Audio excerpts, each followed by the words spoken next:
Good afternoon. Rules Committee will come to order. Today's hearing covers two items that are of vital importance to the American people.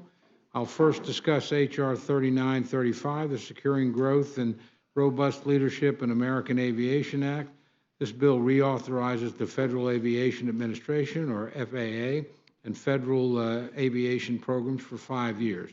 The FAA was last reauthorized in 2018, and that statute expires at the end of September. It's imperative that Congress act. Since 1903, when the Wright brothers first took to the skies at Kitty Hawk, North Carolina, the United States has been the world leader in aviation safety and innovation. In order to maintain that position, we need a vibrant, modern, efficient, and innovative FAA. Our aviation industry faces many challenges, ranging from increasing global competition and the shortage of trained aviation professionals to rapid changes in technology. We must make certain that the FAA has the tools and flexibility it needs to meet these needs.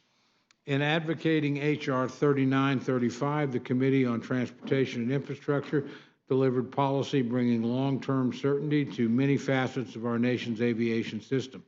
Chairman Sam Garys and Ranking Member Rick Larsen produced a bill that passed out of committee unanimously, and it's easy to see why. The bill takes clear steps to modernize the FAA and ensure it can meet the demands of the 21st century. It encourages innovation and research in aviation, provides new protections and enhanced flying experiences for passengers, and supports a strong aviation workforce. The FAA bill is of particular importance to my congressional district. In addition to having critical airports in municipalities like Lawton, Norman, Ardmore, and Oklahoma City, Central Oklahoma is also the home of the Mike Monroney Aeronautical Center.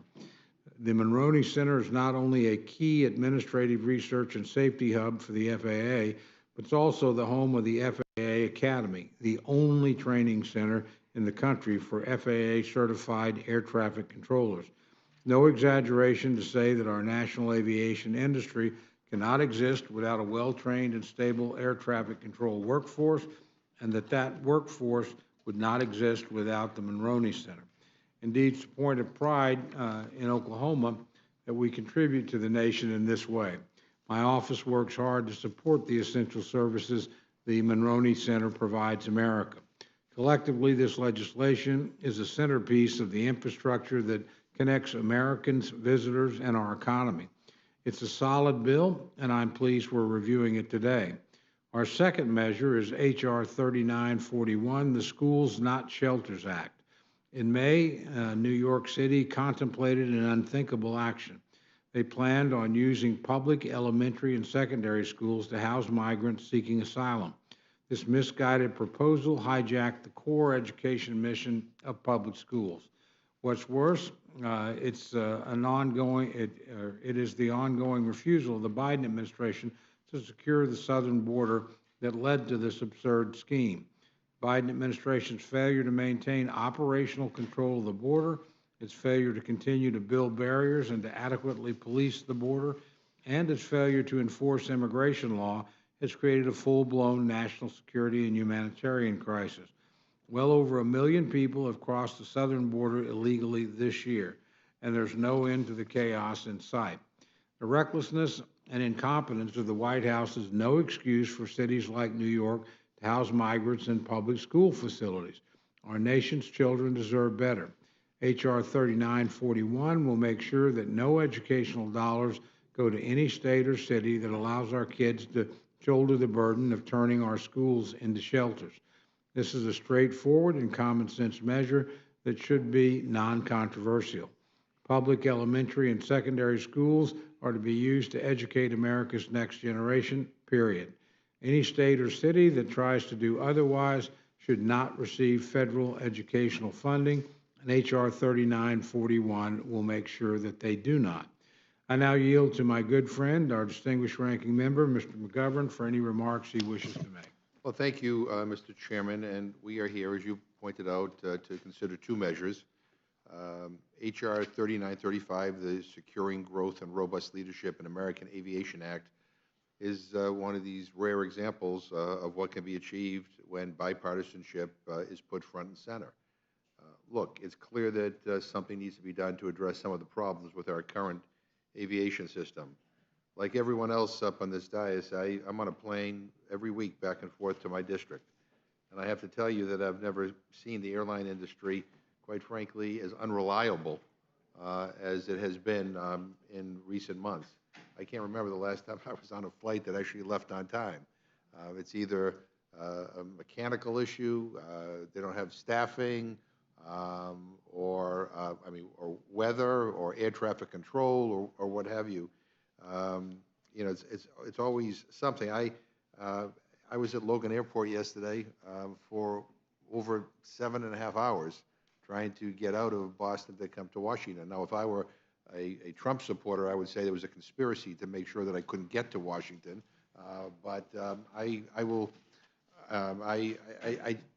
There were a lot of other people in my situation as well. My daughter, interestingly, went to the airport with me. She was going to visit a friend in Bologna, Italy.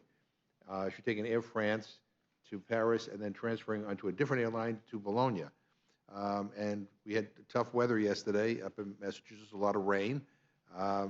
My plane was canceled, and my other plane was delayed and delayed and delayed.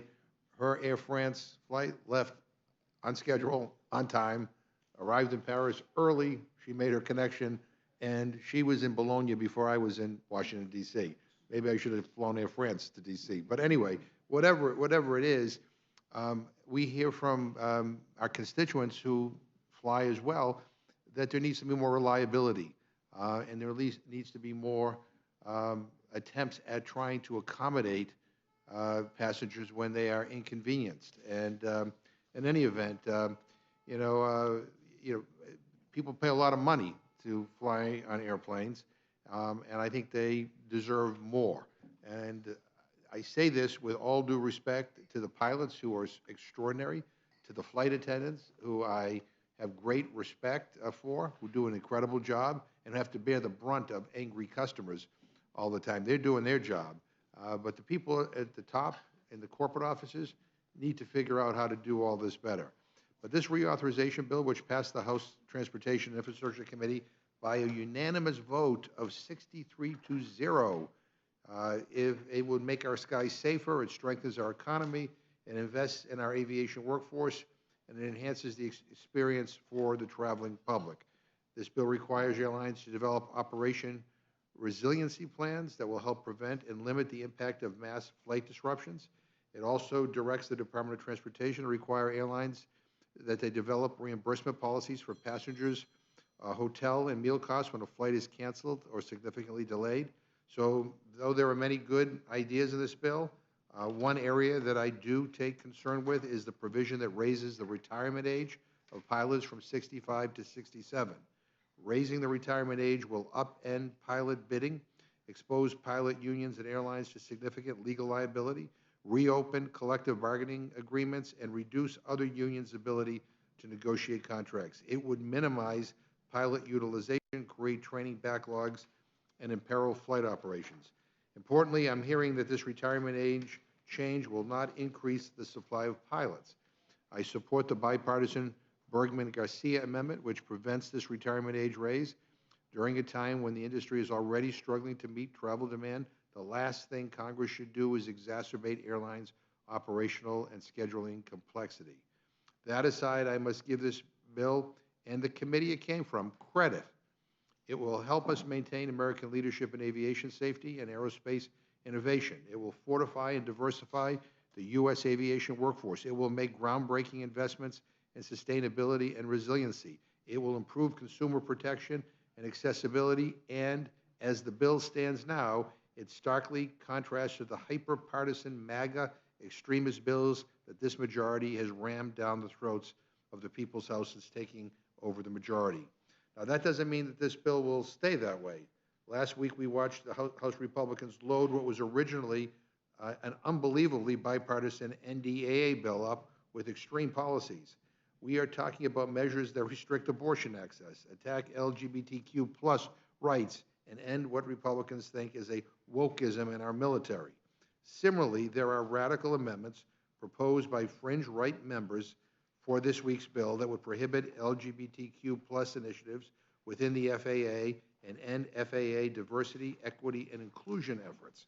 So while we can sit here and say that this bill is bipartisan, last week proved that it's not beneath Republicans to amend a bill so much that it becomes a MAGA pipe dream.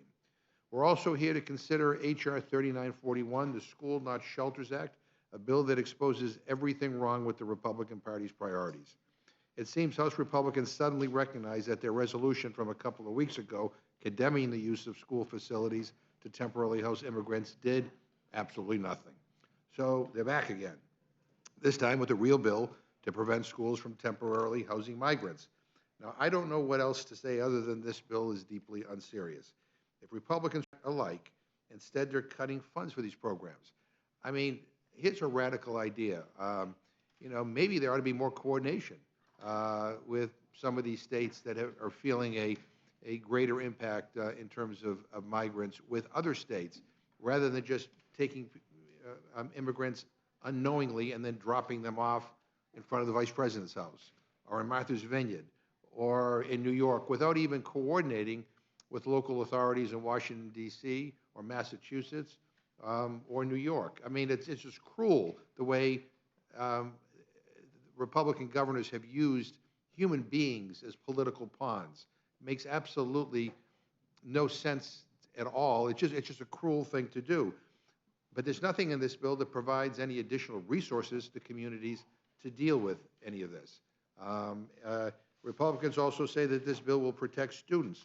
Deeply ironic, given how apprehensive they are to fix any real issues students face daily. If Republicans were serious about helping students, they would work to address learning loss, provide adequate funding for schools, and do everything possible to end our nation's school shooting epidemic. People are being shot in our schools. That's a real problem. We don't do anything on that, but there's all of a sudden this clamor to do this bill. We could have done something to help reduce student financial aid and help eliminate student debt. No, we can't do that. So instead, they would rather bring this to the floor further with a further divisive wedge issue than actually solve problems. And I got to say this: I used to always, maybe this is the old way of thinking, but the Republicans used to be about limiting the scope and the intervention and the reach of the federal government. Say states' rights, local autonomy. We ought to listen to what our local officials are saying. And yet here, you're coming in with a bill and saying, no, we know it's best for everybody, and we're going to have the federal government dictate, how our immigration policy should be dealt with when it comes to migrants who are in cities and towns and states across the country. This is just another inflammatory, uninformed, targeted policy that demonizes immigrants and perpetuates the GOP's culture wars. So with that, Mr. Chairman, I'm thrilled to see our witnesses. It's great to see you. I want to thank them for their time, and I'm happy to yield back. Thank you very much. Without objection, any prepared statements that our witnesses may have will be included in the record. I'd like to welcome our first panel, two old friends, Chair Virginia Fox and Ranking Member Bobby Scott from the Committee on Education and Workforce. Dr. Fox, of course, you would go first as the chair anyway, but as a former member of this panel, it's very much my pleasure to welcome your testimony. Thank you very much, Mr. Chairman, Ranking Member McGovern, and members of the very powerful Rules Committee. I'm here in support of H.R. 3941, the Schools Not Shelters Act, authored by Representative Molinaro of New York. Mr. Chairman, your opening statement put the issue very succinctly, and I appreciate that. In blue state strongholds across the nation, Democrats are co-opting public school facilities and college campuses to house illegal aliens. When the Rules Committee was considering H.Res. 461 just a few short weeks ago, I outlined several examples of where this was happening. New York City Mayor Eric Adams announced plan to house asylum seekers in up to 30 current and former public schools with freestanding gyms. The city of Chicago is housing hundreds of illegal aliens on college campuses. New York Governor Kathy Hochul also announced that 3 SUNY campuses would shelter up to 1,500 migrants in dorms over the summer. SUNY Chancellor John King, former Obama Secretary of Education, confirmed the university system's commitment to supporting Governor Hochul. Unsurprisingly, the plan received significant public pushback and has yet to move forward. It's blatantly obvious that the Biden administration's cataclysmic failure at our nation's southern border is the root cause of this problem. And Mr. McGovern said this is an unserious bill. Well, what's unserious is the fact that Democrats promote open borders and encourage lawlessness. Right now, schools across the nation should be focused on helping students recover from pandemic-era learning loss. The math and reading scores of our nation's future leaders have plummeted to their lowest level in years.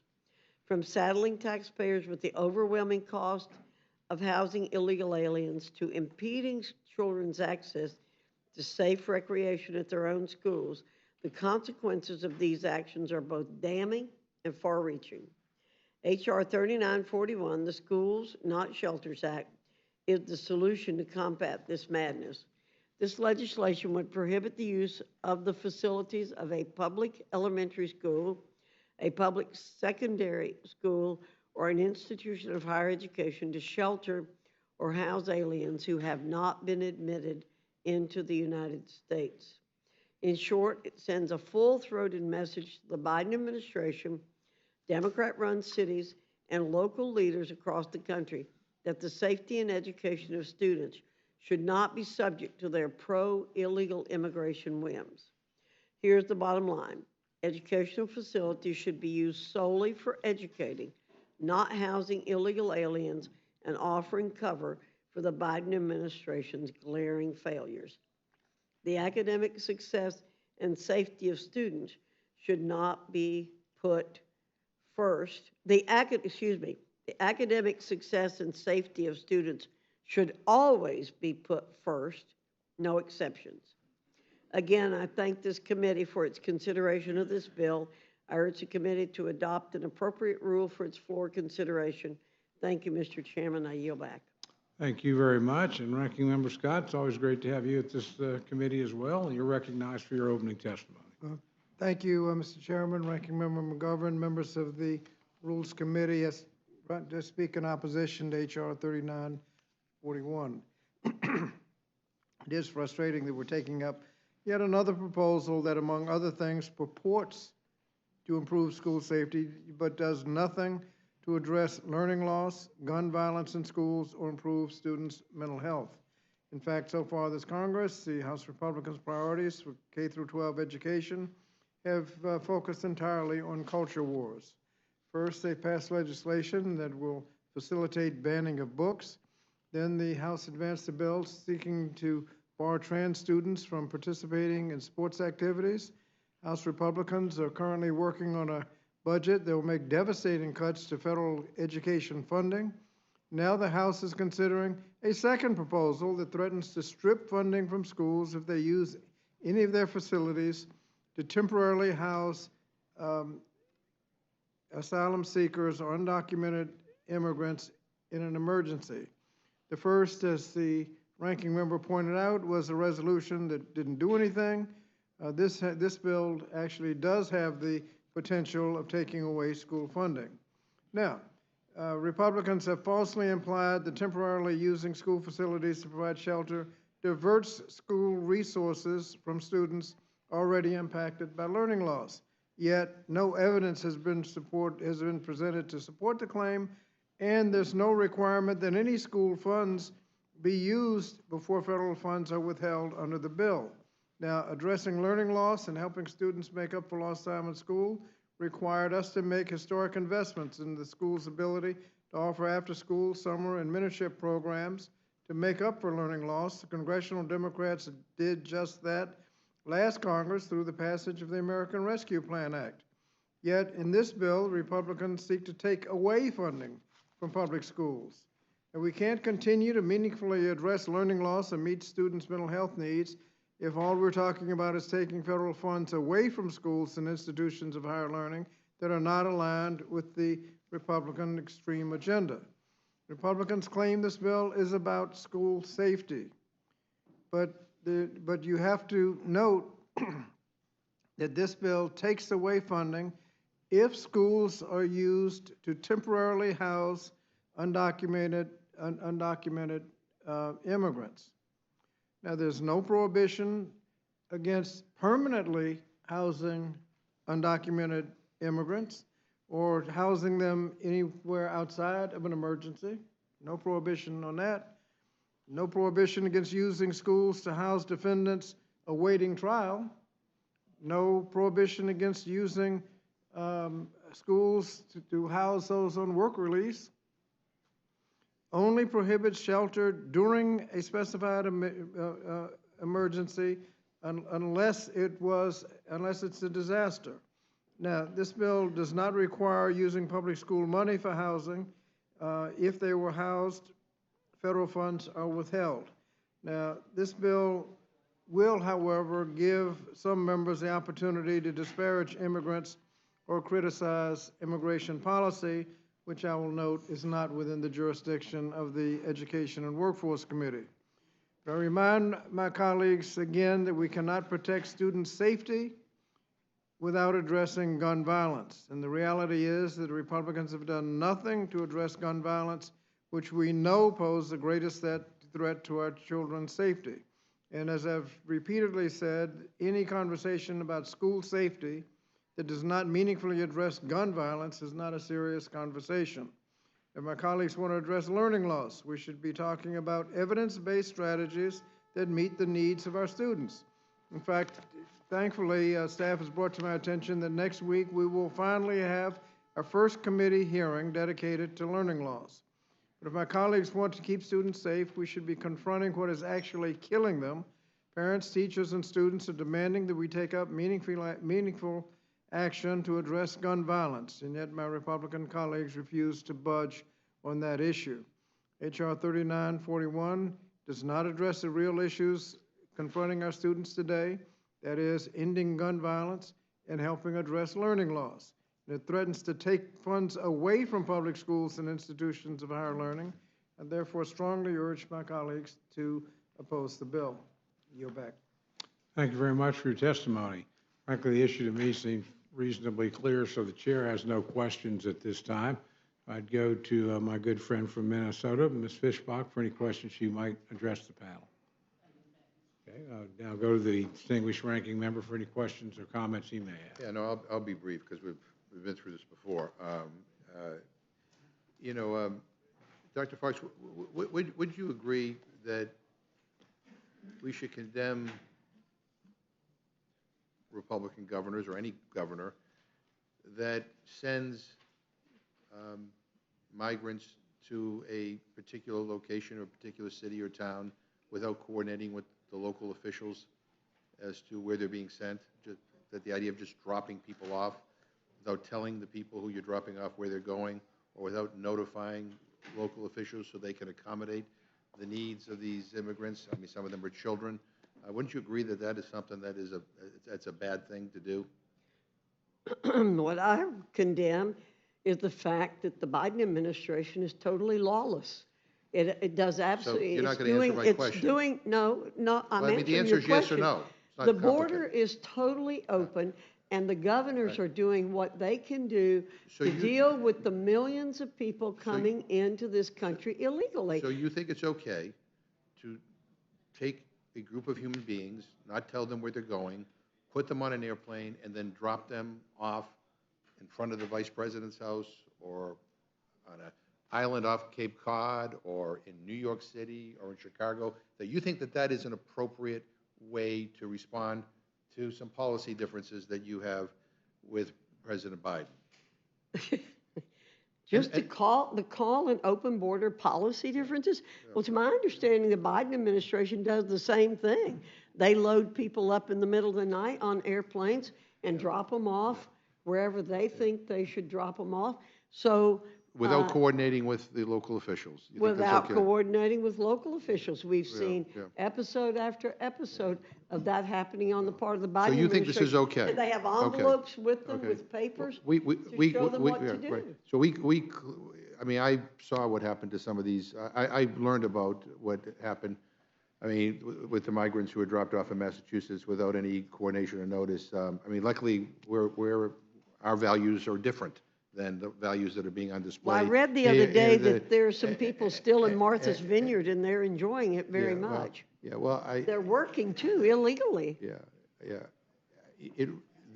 I got to be honest with you, it is offensive to hear you talk in a manner in which you diminish the worth of human beings. I am not in any way diminishing the Well, I worth think of you are any when you're- human yeah. being.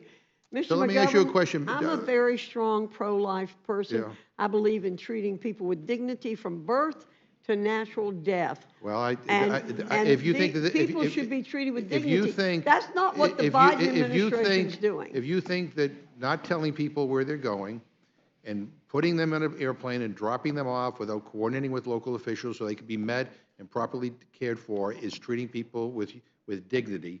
Well, then you're condemning the Biden you and I have a very administration. different opinion of how people should be treated with dignity.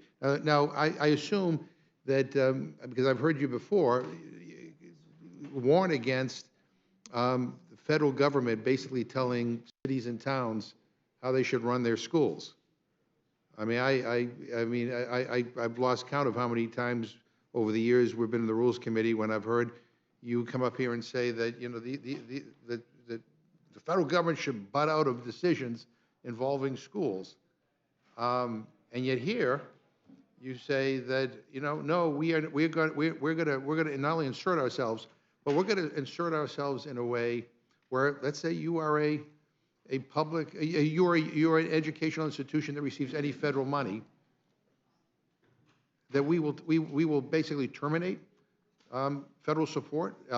If you, for example, in this heat wave, were to open up an empty gymnasium where there's no students at school right now, so that people don't die from heat exposure to the heat, that somehow that they're going to be punished for that?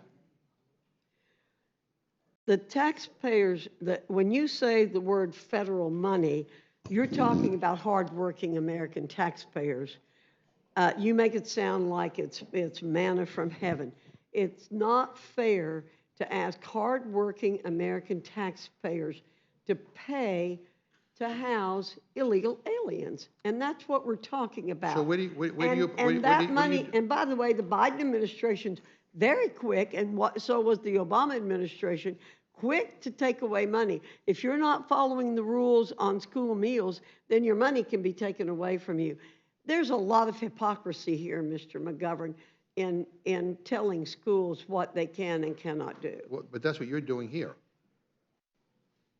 I'm sorry? You were telling local schools, you're saying the federal government is going to tell you what you can and cannot do. No, we're just saying we're going to withdraw funds if you break the law. Okay. That's the point. It's all right, it's yeah. an issue of I who's see. following the Okay. law, who's not following the law. Well, some of these are asylum seekers. I mean, some of these people Then are. they should go through the process. Right, but where, they are going through the process, and where do they, No. They apply for asylum in the country where they are, and then they try to come into the United States. They don't come into the United States first and then apply for asylum.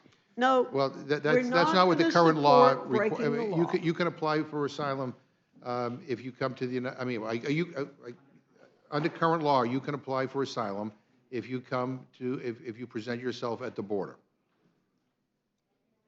So that is, I mean, no one's breaking the law right now. You may not like the law.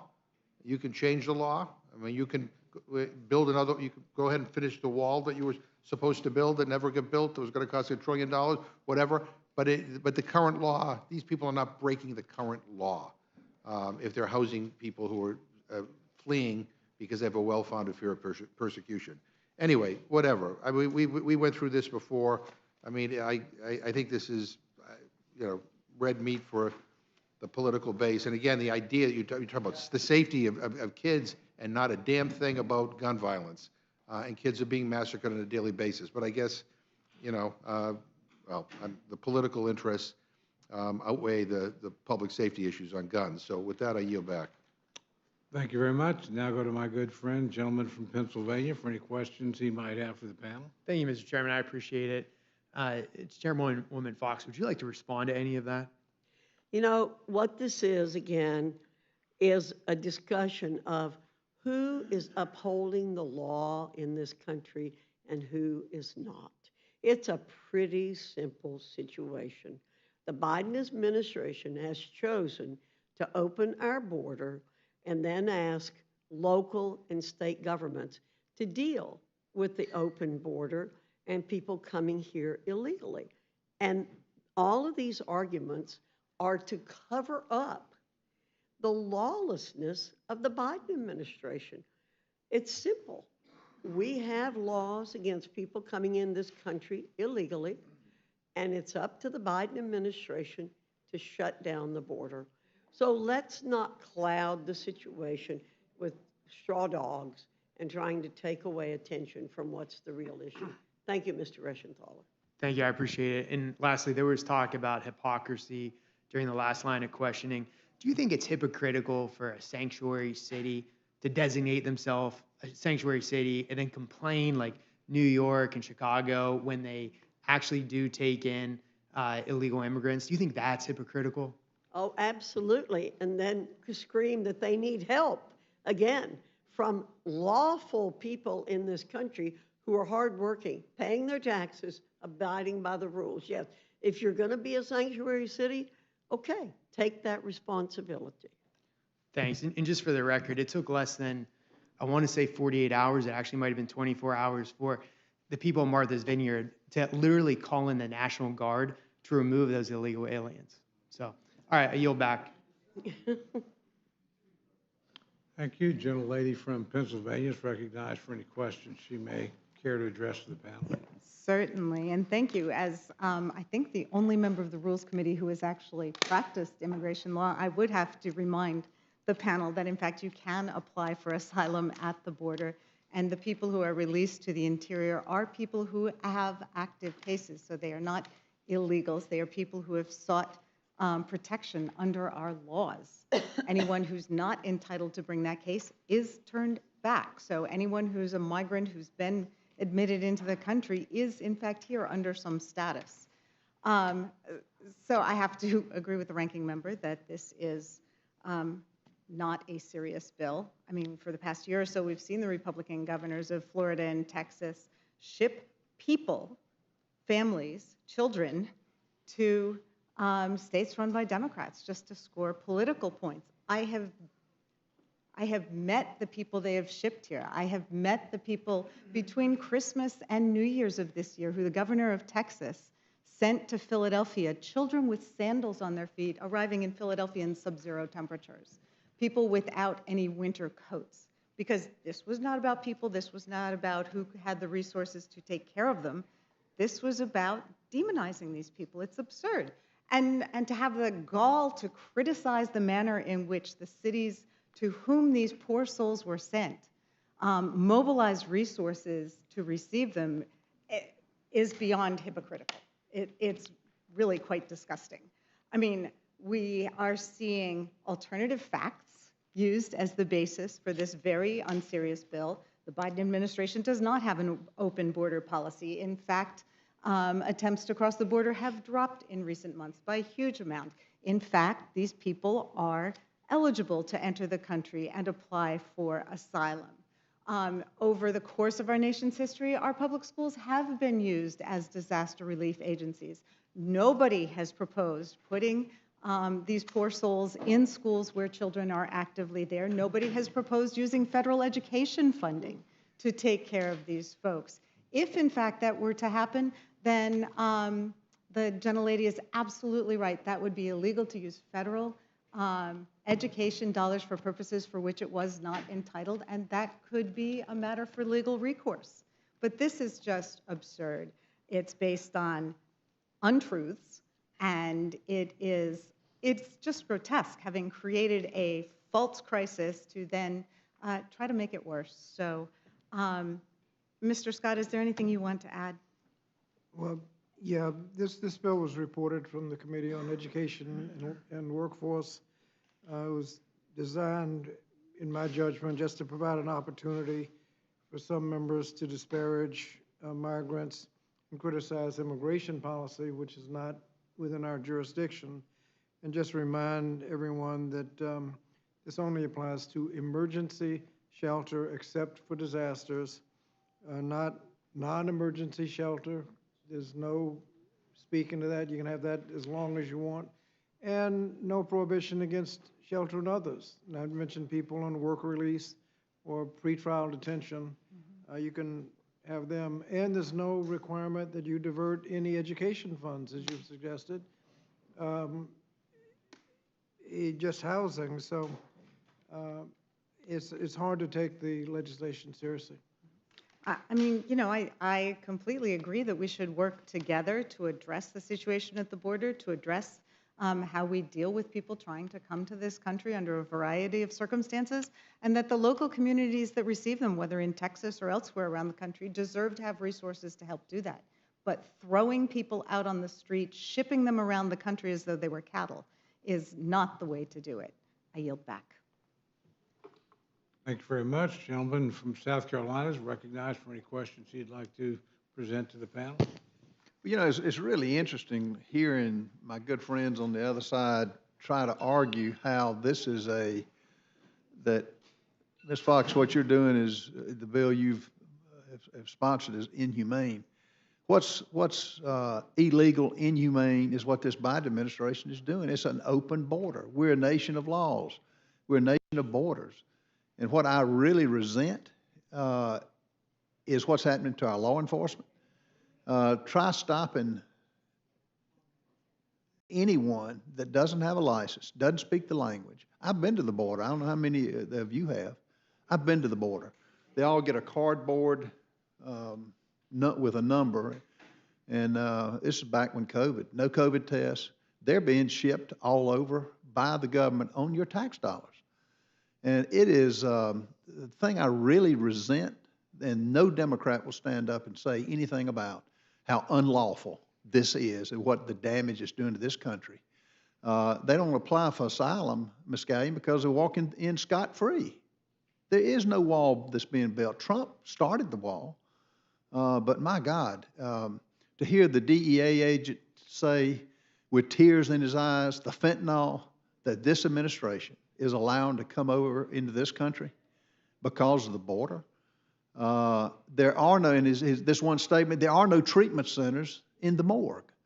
And, you know, I don't know how you walk it back, this 5 million plus, and I guess it'll go on up to, South Carolina has 5.2 million people. And I assume that this is just going to continue for the rest of this god-awful administration and what they're doing. On this thing alone, there's so many missteps and so many intentional actions. And I will say this, too.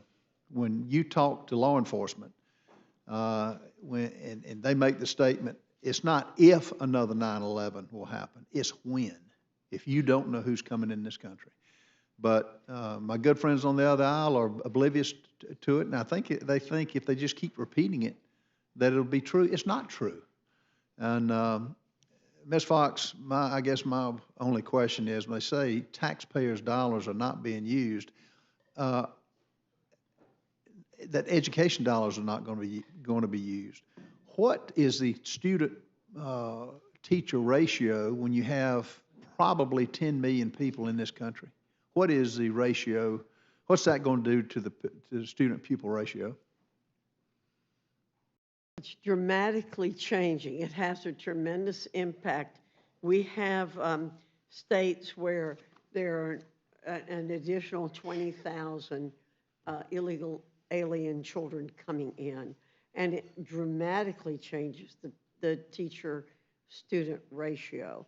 So it's a huge issue for us.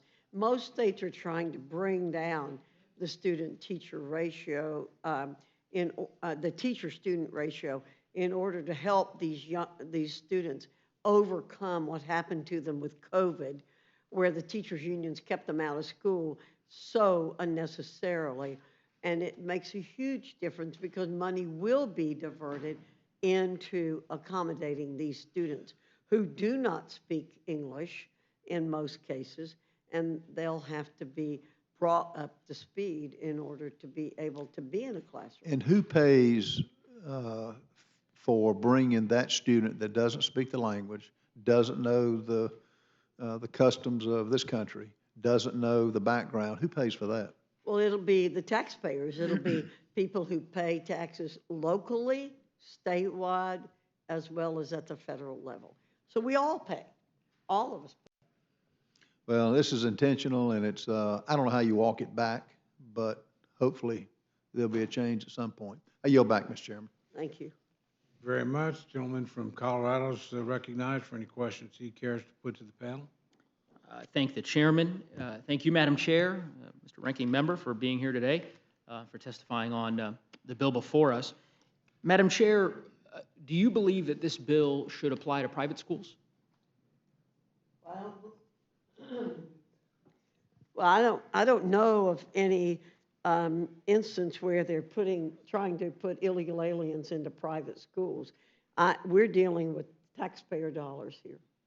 Got it. So just to ask you a question again, I get maybe misunderstood the question. Do you think this should apply to private schools? Let me give you some context. One of your colleagues, Representative Balatakis, I believe, has filed an amendment that would make this bill ultimately apply to private schools that receive federal funding on this legislation. I'm just curious. It's not a trick question. I'm wondering, you're the chairwoman of this committee. Do you support that amendment, or do you not support it? My understanding is that amendment was withdrawn. So you won't answer the question as to whether or not you believe private schools should be covered under this legislation? It's not the issue at hand. Okay, well, it's quite ironic indeed. It is odd to me that you declined to express an opinion on that. You could simply say, I don't think that it should apply to private schools. You might have a rationale for that, or you could say, I think it should, but an amendment wasn't submitted. But in any event, we'll move on to the extent that that's clearly something you don't want to answer. I think I know the reason why. How many markups has your committee held in the last 6 months? We're getting close to the August recess here, another 10 days or so, or I guess 8 days. Sorry, I don't know exactly how many. We've held a lot. You've held a lot? I can get you the number. Your for team the is record. here. I mean, is it more than 5, more than 10? It can't be. Oh. I don't know exactly how many. I think they're markups. trying to get your attention here. I think they have a number they can give to you. 5. 5. That doesn't sound like a lot, but 5. Okay, so 5 markups. I was expecting you to say 50 or 100 or 25 or 10, but okay, 5. Well, we've had a lot of hearings. I'm sure you have. Of the 5 markups, any bills on teacher pay that you've marked up? I know because the federal government is not involved in that issue. It's not the role of the federal government to be involved with teacher pay. Not the role of the federal government to be involved in teacher pay. Okay, good to know. Have you had any markups on student safety, school shootings, hardening schools, taking actions to better protect our students in light of We growing have violence? not had a markup. No markups on that. school Any markups shootings. on extending learning time for students that are struggling with learning loss following the pandemic? As you've noted, a lot of students ultimately fell behind as a result of the pandemic. I wonder if any bills around. No markup on that. No markups on that. So, and any markups on school meals, issues around school meals? Obviously, hunger in schools, kind of an issue that you might have heard of. I know you're familiar with it. I'm just curious if there's been a markup on Yeah. that. No, No. but there will be. We will be working on. I'm glad to hear that. school I hope that can be scheduled soon, because it's a pressing issue in my district and in Colorado. Look, the reason I asked this question, Madam Chair, and I think you've answered it for me, 8 months under Republican control of the House, no markups on school safety, no markups on teacher pay, no markups on hunger in schools, no markups on trying to address learning gaps as a result of the pandemic. Apparently, on the notion of teacher pay, according to the chairwoman, completely impermissible for this committee to hold a hearing on that. That isn't a matter for the federal government to be concerned with. But telling local school districts back in North Carolina or in Virginia or in Colorado what to do with their buildings, somehow that is a matter of province, of federal jurisdiction. But the issue around paying teachers is not? Is that the argument that I guess you're making today? I'm trying to understand how those two things can both be true. That the Education Committee should have no role in teacher pay, but should tell every school district in the United States of America what they can and cannot do with their buildings. Is that the committee's position? Right now, we have a crisis at our border, as we're told by everyone, and we have the possibility of illegal aliens being housed in buildings, mostly adults, where very close to where children might be. You could consider that a school safety issue, and we do consider it a school safety issue. So you might want to look at it that way. So yes, we're dealing with school safety. If you have adult males in close proximity, we have no idea who they are, what their backgrounds are, you could consider that a school safety. Ms. Fox, you heard the question. That wasn't the question. The question was, is it the committee's position that the federal government has no role to play with respect to teacher pay and has every role to play with respect to telling these school districts and schools what they can and cannot do with their facilities? And it sounds like the answer is yes. And if the answer is yes, you can say yes. I don't, that could be your position. We do not have a role to play in teacher pay. That is not our role. We have a role into considering about school safety, which is saying we have not, and this is a school I think the American public would be mighty frustrated were they to realize the ways in which the Republicans in Congress have constricted the committee's jurisdiction so that the Education Committee is no longer a place that can hold hearings and inquiries as to how to help ensure that public school teachers can afford to live in the communities that they call home, as Ranking Member Scott did in the last Congress, holding a markup on that very subject, or enabling the committee to hear about student hunger so that students are actually fed and don't go hungry, or taking steps, by the way, bipartisan steps, to try to protect our schools in light of the growing threat of violence in terms of school shootings. Apparently, all of that is off the table for this Education Committee. And instead, we get bills like this one. And I think it's deeply disappointing. I suspect the American people will feel the same way. I also find it deeply ironic that the same group of my colleagues, and not all of them, but many of them, who bemoan any role for the federal government in education policy, who disclaim any ability for the Secretary of Education to have a role in secondary schools, to now say that there's an exception and that this is it. Did you vote, Madam Chair? There was an amendment, you probably recall this, about a month ago. I think it was a month ago. Time has flown by here the last couple of months. To abolish the Department of Education. I think it was to terminate the Department of Education. Did you vote for that amendment? I'm sorry, I don't remember that amendment.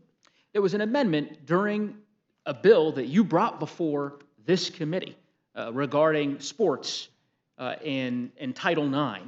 And the amendment to that bill was brought by a gentleman on this committee, Mr. Massey. He's not here to defend the propriety of his amendment, but there are other colleagues of his who are here who co-sponsored that amendment. I believe 164 Republicans voted for it, and I'm wondering if you were among them. I don't know, but I would, if the Lord put me in charge, I would get the federal government out of education in a heartbeat, because it's not delineated. This seems like an awfully odd way to do that, Ms. Fox. Madam Chair, with all respect, that's what I'm saying. You did vote. My understanding is you voted for this amendment to terminate the Department of Education. That's consistent with what you just said in terms of, if you had your ability to do that, you'd abolish it. And if that's the case, I'm not sure why you keep bringing bills to this committee to give the Department of Education and the Secretary of Education more powers over local schools in North Carolina and every other state in the country. It is an odd way to remove the federal government from education policy, but that's your prerogative as chair, and I'm not going to get in your way. With that, Mr. Chairman, I'll yield back the balance of my time. Gentleman from Texas is recognized for whatever questions he wishes to address the panel. I thank the chairman. Yeah, Mr. Massey is not here. I'm a co-sponsor and supporter of Mr. Massey's amendment. I would gladly abolish the Federal Department of Education and return all power and decision-making to the localities and the states. I think we'd be far better off, and I think the overall education performance of this nation would history demonstrates that fact. I have no qualms in saying that, and I'd certainly allow the gentlelady to expand upon that if she wishes. But I assume that the gentlelady agrees with me that border security and immigration are plainly federal priorities as actually written into the Constitution of the United States. Would you agree with that? Absolutely, and right now this administration is failing abysmally to follow the Constitution and follow the law. Right, and whereas some of my colleagues have, quote, referred to migrants being shuttled around like cattle cavalierly when talking about certain states, from the luxury of not existing in a state, dealing with that on a daily and regular basis, that the extent to which migrants being found dead on ranches in South Texas, young moms, young kids dying in the Rio Grande, dying along South Texas right now in the 110 sweltering heat, the 53 migrants who died in a trailer last summer in San Antonio, Texas, cooked in a tractor trailer. I guess they were being shuttled around like cattle by the cartels, making obscene amounts of money, moving them around like cattle because of the disastrous policies of this administration, endangering the American people and endangering migrants, all in the false name of compassion. I assume the gentlelady would agree with that. I completely agree with you. We are the ones showing compassion. We want the border shut down so people don't go through those horrible things. And let's add to that the vast number of women and children who are being sexually molested and raped while they're trying to get through the border.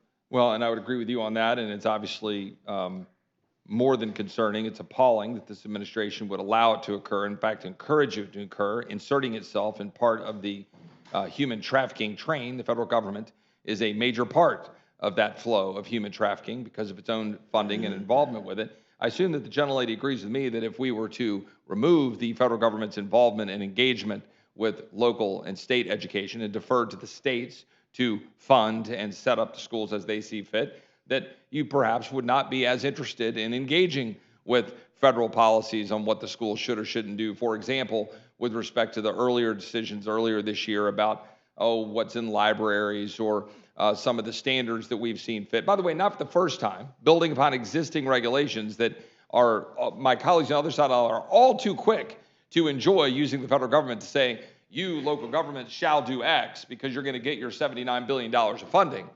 But, if you want to say, on the other side of the aisle, well, we would love to pull that funding back. We would love to get the federal government out of there. But since the other side of the aisle has no interest in doing that, at least as long as those dollars are flowing, we say there are certain things that we think ought to be covered. And I assume the gentlelady would agree with that. Completely agree with you that there's rampant hypocrisy abounding on these various issues. Agreed. And I'll close with this and yield my time back. At the center of all of this, of course, is the complete and utter disaster that is the southern border. We had a hearing in the Judiciary Committee just last week in which I was engaging with one of the witnesses.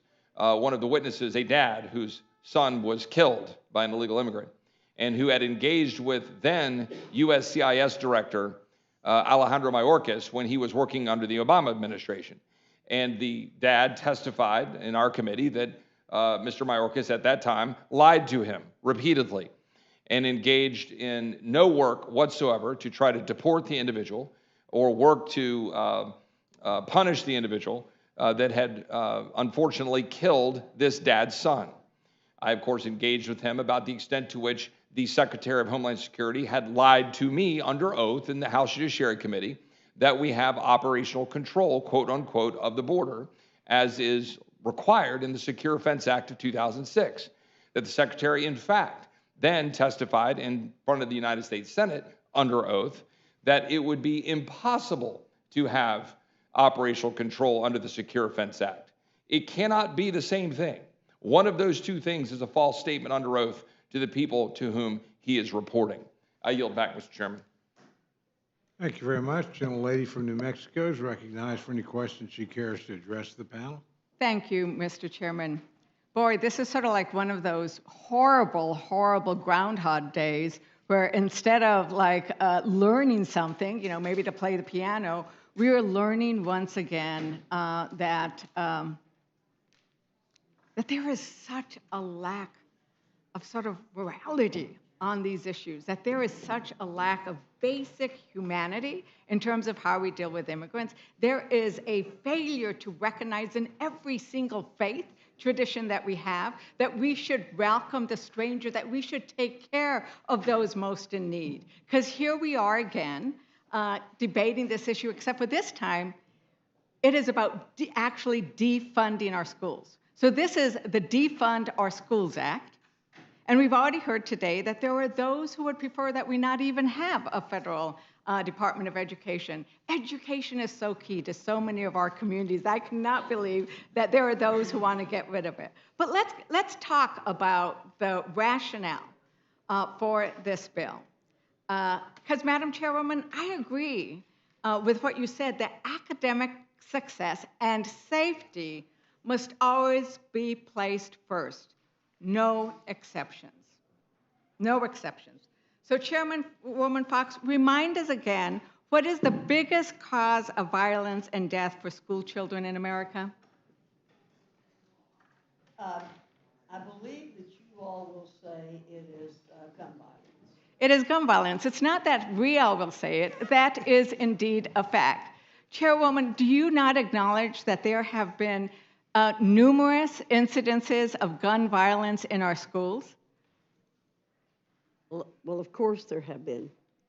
Do you know how many instances of gun violence in 2023 alone we've had?